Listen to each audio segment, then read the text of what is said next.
زموږ په معاشره کې ډېر ماشومانو ته په پرائیویټ سکول کې تعلیم حاصلول مشکل دي.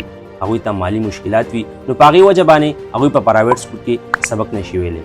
خو اوس دغه مسله هرا سکول اینډ کالج ختمه کړه او د هغې قابل ماشومانو لپاره یو داسې سټیپ واغستو چې دغه ماشومان به اوس په دې سکول کې پری تعلیم حاصلي. نو هغه څنګه هرا سکول اینډ کالج په 20 تاریخ باندې د سکالرشپ ټیسټ انعقاد کړی دی چې په دې سکالرشپ ټیسټ کې به ماشومانو ته فل سکالرشپ میلاویږي او دا سکالرشپ چې کوم دی په 4 سټیپ باندې هغه ډیوایډ دی.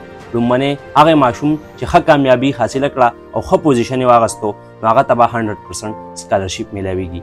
بل بیا چې کم په دویم نمبر نو هغه ته به 70% سکالرشپ میلاویږي. کم چې په 3 نمبر باندې نو هغه ته به 50% او کم چې په 4 نمبر هغه ته به 30% سکالرشپ چې کوم دی دا میلاویږي.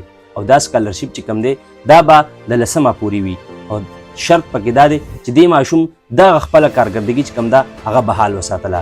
نو اوس تعلیم اسان شو او دا اپرچونټي چې کوم ده دا مس نه کوي. او اوس به تاسو وایئ چې دا سکالرشپ ټیسټ څوک ورکولی شي؟ نو سکالرشپ ټیسټ میل ماشومان هم ورکولی شي او فیمیل ماشومان هم ورکولی شي او د کم کلاس نه والا تر کم کلاسه پورې نو د 5م نه والا تر 9م کلاسه پورې دغه ماشومان چې کوم دي په دې ټیسټ کې حصه اخیستلی شي. او تاسو به وایئ چې دا ټیسټ کله دی؟ نو ټیسټ په 20 تاریخ باندې دی او د اتوار ورځ ده او سبا نه بله ورځ دا ټیسټ چې کوم دی په هرا سکول کې وي.